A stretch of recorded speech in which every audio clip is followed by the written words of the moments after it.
General आगा मोहम्मद याहिया खान पाकिस्तानी तारीख के सबसे ज़्यादा मुतनाज़ किरदार और नापसंदीदा हुक्मरान करार दिए जाते हैं, जिनके अहद हुकूमत में ना सिर्फ पाकिस्तान दो टुकड़ों में तकसीम हो गया, बल्कि 1971 की जंग में इंडिया के हाथों फौजी शिकस्त ने भी हमारी कौमी नफ्सियात पर गहरे असरात डाले। इस जंग से पहले आबादी और रकबे में कम होने के बावजूद आलमी नज़र में पाकिस्तान को हिंदुस्तान के बराबर समझा जाता था और यकसां अहमियत दी जाती थी। लेकिन सन 1971 के सानहे के बाद पाकिस्तान अपनी हैसियत कायम ना रख सका। बहुत से गलत फैसलों, सियासी बसीरत के फुकदान और याहिया खान की अय्याशाना ज़िंदगी को पाकिस्तान के टूटने का सबब समझा जाता है। इसलिए याहिया खान पाकिस्तान की तारीख में इबरत की अलामत बनकर रह गए। अगर याहिया खान की ज़िंदगी के औराक खंगाले जाएं तो एहसास होता है कि बिलाशुबा याहिया खान एक प्रोफेशनल सिपाही और फौजी अफसर था, लेकिन सियासत और हुक्मरानी इसके बस का खेल नहीं था, क्योंकि ये दोनों बिल्कुल मुख्तलिफ शोबा ज़िंदगी हैं, जबकि फ़ौजी अफसरान की तरबियत इससे मुतज़ाद अंदाज में होती है। याहिया खान की ज़िंदगी इस तज़ाद का अफसोसनाक नमूना रही, जिसका खमियाजा पाकिस्तान को भुगतना पड़ा। आगा मोहम्मद याहिया खान सन 1919 में पैदा हुए। इन्होंने सन 1938 में फ़ौज में कमीशन हासिल किया।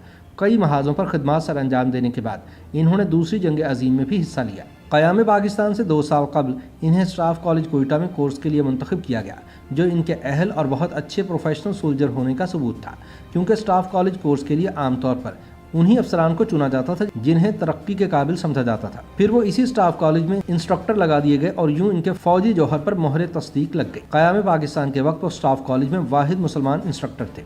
इन्हें जनरल अयूब खान का खास मोतमिद समझा जाता है, क्योंकि वह commander in chief general Ayub Khan की सरपरस्ती में तरक्की के जीने चढ़ते रहे और जल्द ही जर्नैल बन गए।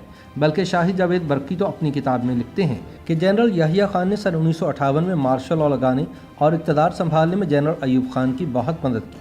शायद इसी ने इनके दिल में सियासी जरासीम को जन्म दिया और हुक्मरानी की ख्वाहिश पैदा की। आमतौर पर किसी को हुक्मरान बनाने वाले अक्सर तन्हाई के लम्हात में सोचते हैं कि अगर वो किसी को इक़्तिदार की कुर्सी पर बिठा सकते हैं तो खुद क्यों नहीं बैठ सकते। सन 1959 में फौजी सदर जनरल मोहम्मद अयूब खान ने मुल्क का दारुल हुकूमत बदलना चाहा, तो इस मकसद के लिए याहिया खान की सरबराही में एक कमीशन कायम किया। इस्लामाबाद का चुनाव और इसे बहैसियत दारुल हुकूमत बनाने की बुनियाद रखना याहिया खान का ही तोहफा था। इसी निस्बत से Yahya Khan capital development authority के पहले चेयरमैन बने। याहिया खान ने सन 1965 की जंग में भी खिदमत सर अंजाम दी और इन्हें ऐन जंग के दौरान मेजर जनरल अख्तर हुसैन मलिक की जगह छम जोड़ियाँ सेक्टर की कमान सौंपी गई। याहिया की कारकर्दगी और तकर्रुरी और इस तब्दीली के पस पर्दा क्या मुहर्रकात थे, इन पर शुजा नवाज और शाहिद जावेद बरकी दोनों ने अपनी अपनी किताबों में खासी रोशनी डाली है। हिलाल जुर्रत पाकर याहिया खान सन 1966 में मूसा खान की जगह पाकिस्तानी अफवाज के कमांडर इन चीफ बन गए और जल्द ही अपने ख्वाबों को शर्मिंदा ताबीर करने के लिए सोचने लगे।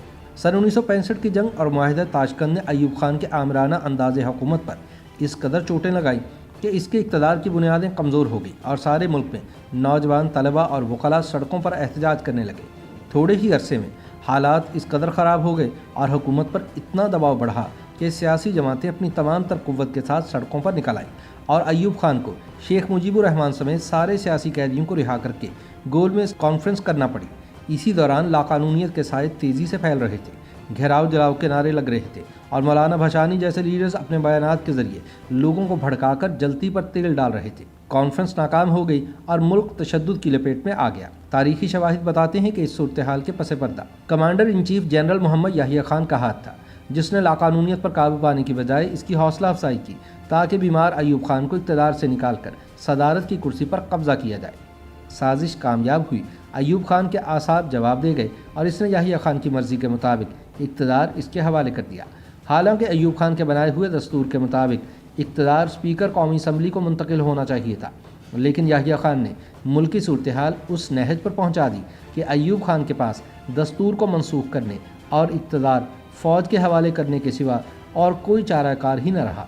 25 मार्च सन 1969 को अयूब खान ने इक़्तिदार याहिया खान के हवाले कर दिया और अगले ही दिन याहिया खान ने कौम से खिताब में कहा कि मैं जल्द अज जल्द इंतखाबात करवा कर इक़्तिदार आईनी हुकूमत के हवाले करके सिपाहियाना ज़िंदगी की जानिब लौट जाऊँगा। इक़्तिदार संभालने और तकरीर रिकॉर्ड करवाने के बाद याहिया खान ने जिस तरह जश्न मनाया और मैनोशी की महफिल जमाई, इसकी तफसील ऐनी शाहिद अल्ताफ़ गौहर की किताब में मिलती है। इक़्तिदार संभालने के बाद याहिया खान ने सियासतदानों से मुलाकातें करना शुरू की और नतीजे के तौर पर इसने 20 मार्च सन 1970 को लीगल फ्रेमवर्क ऑर्डर जारी किया, जिसमें मुस्तक़बिल के दस्तूर के बुनियादी उसूल तय किए गए थे।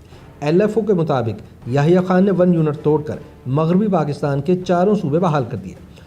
1 مین 1 ووٹ کا اصول نافذ کر کے مشرقی پاکستان کو قومی اسمبلی میں 162 سیٹیں جبکہ مغربی پاکستان کے 4 صوبوں کو 138 نشستیں دے دی۔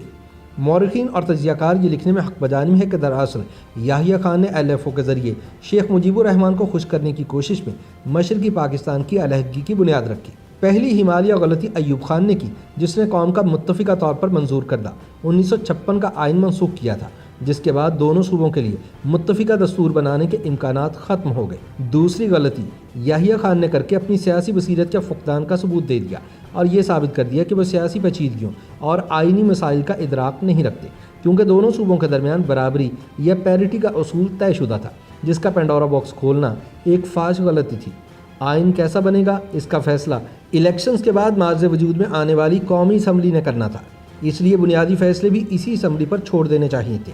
اگرچہ LFO کے مطابق اسمبلی 120 دنوں میں آئین بنانے کی پابند تھی، لیکن یحییٰ خان جانتے تھے کہ جب ایک بار اسمبلی منتخب ہو جائے تو غیر سیاسی حکمرانوں کے کنٹرول سے آزاد ہو جاتی ہے اور فوجی بندوق کے تابع نہیں رہتی۔ انتخابات کا اعلان ہوا تو یحییٰ خان کو ایجنسیوں نے بتایا کہ مخلوط حکومت بنے گی اور مجیب الرحمان اکثریت حاصل نہیں کر سکے گا۔ شیخ مجیب الرحمان انتخابی میدان میں 6 نقاط سے لیس ہو کر اترا اور بنگالیوں کے استحصال اور محرومیوں کو آگ لگا کر عوام کو جذبات کے سمندر میں بہا کر لے گیا۔ اس نے مغربی پاکستان کو کوئی اہمیت نہ دی اور ساری توجہ مشرقی پاکستان پر دے کر صوبائیت کا زہر پھیلا دیا۔ انتخابات سے قبل مشرقی پاکستان سیلابوں کی زد میں آ گیا، جو مجیب الرحمان کے لیے گولڈن چانس ثابت ہوا۔ 1970 کے انتخابات کے نتائج نے یحییٰ خان کے مخلوط حکومت کے اندازے غلط ثابت کر دیے اور ملک کے سیاسی افق پر خدشات و خطرات کے سیاہ بادل پھیلا دیے۔ 300 اراکین کی اسمبلی میں مجیب الرحمان نے 160 نشستیں حاصل کر کے ایک ایسا سیاسی چیلنج پیش کر دیا جس سے صرف منجھے ہوئے زیرک سیاستدان ہی نمرد آزما ہو سکتے تھے اور جو فوجیوں کے بس کا روگ نہیں تھا۔ اس کے ساتھ ہی شیخ مجیب الرحمان نے باغیانہ انداز اختیار کر لیا اور انتقالی اقتدار پر زور دینے لگا۔ یحییٰ خان چاہتا تھا کہ اسمبلی کے اجلاس سے قبل مغربی پاکستان کے اکثریتی نمائندے ذوالفقار علی بھٹو اور مجیب الرحمان کے درمیان مستقبل کے آئین اور سیاسی ڈھانچے پر سمجھوتا ہو جائے۔ بھٹو مجیب ملاقاتیں نتیجہ خیز ثابت نہ ہوئیں اور یحییٰ خان نے اسمبلی کا اجلاس ملتوی کر دیا۔